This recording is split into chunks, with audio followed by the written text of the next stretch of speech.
بسم اللہ الرحمن الرحیم۔ عزیزان محترم، آج کی گفتگو میں قرآن اور حدیث کی روشنی میں نمازوں کے اوقات کے بارے میں گفتگو کرنا چاہتا ہوں۔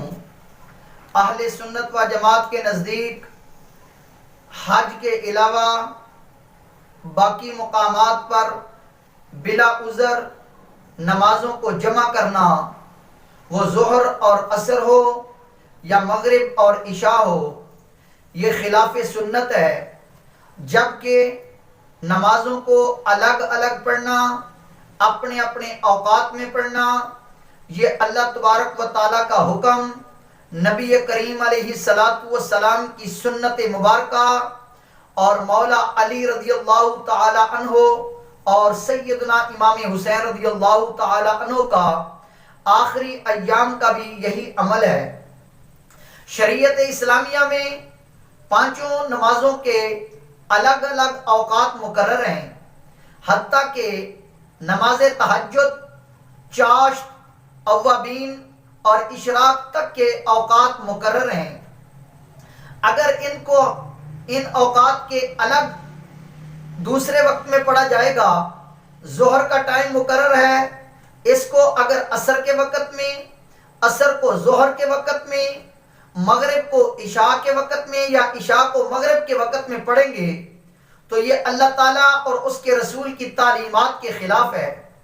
آئیے اللہ تبارک و تعالیٰ ارشاد فرماتا ہے، ان الصلاۃ کانت علی المؤمنین کتابا موقوتا، بے شک نمازیں اہل ایمان پر مقررہ اوقات میں فرض ہیں۔ معراج کی رات 5 نمازوں کا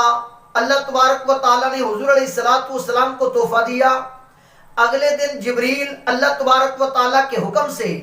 نمازوں کے اوقات بتانے کے لیے آئے اور 2 دن یہاں پر آ کر امامت کروائی، تو دونوں دنوں میں نماز ظہر اور عصر کو الگ الگ پڑھایا، اسی طرح نماز مغرب اور نماز عشاء کو بھی الگ الگ پڑھایا۔ تو لہٰذا ان کو جمع کرنا اللہ تبارک و تعالی اور جبریل نے جو اللہ کے حکم سے نمازیں پڑھائیں، اس کی صریحاً خلاف ورزی ہے، جس پر بعض لوگوں کا عمل ہے۔ آئیے نبی کریم علیہ السلام کا کیا عمل ہے؟ صحیح مسلم شریف جلد 2 میں یہ حدیث پاک موجود ہے۔ حضرت عمر بن اخطب فرماتے ہیں، صلی بنا رسول اللہ صلی اللہ علیہ وسلم یوم الفجر، ایک دن حضور نے ہمیں فجر کی نماز پڑھائی، فصعد المنبر، اور پھر حضور منبر پر خطبہ دینے کے لیے تشریف لے گئے، فخطبنا، حضور نے اتنا لمبا خطبہ ارشاد فرمایا، حتی حضرت الظہر، ظہر کی نماز کا وقت آ گیا، فنزل فصلی، حضور منبر سے نیچے تشریف لائے، صحابہ کو نماز پڑھائی، اور پھر ثم صعد المنبر، پھر منبر پر جلوہ گر ہو جاتے ہیں اور خطبہ دینا شروع کیا، حتی حضرت العصر، یہاں تک کہ عصر کا ٹائم آ گیا، فنزل،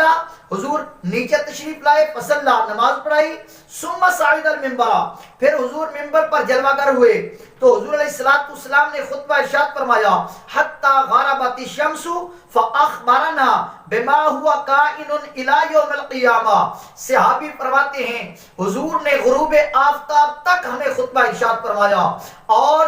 جو کچھ ہو چکا تھا اور قیامت تک جو کچھ ہونے والا تھا، حضور نے ہمیں ہر چیز کی خبر عطا فرما دی۔ اس حدیث مبارکہ میں ایک تو حضور کے وسیع علم غیب کا پتہ چلتا ہے کہ ایک دن میں ہی قیامت تک آنے والے احوال کا علم صحابہ کو عطا فرما دیا، جو حضور علیہ السلام کے خدا داد وسیع علم غیب کی بہترین دلیل ہے۔ اور دوسرا، اس حدیث مبارکہ میں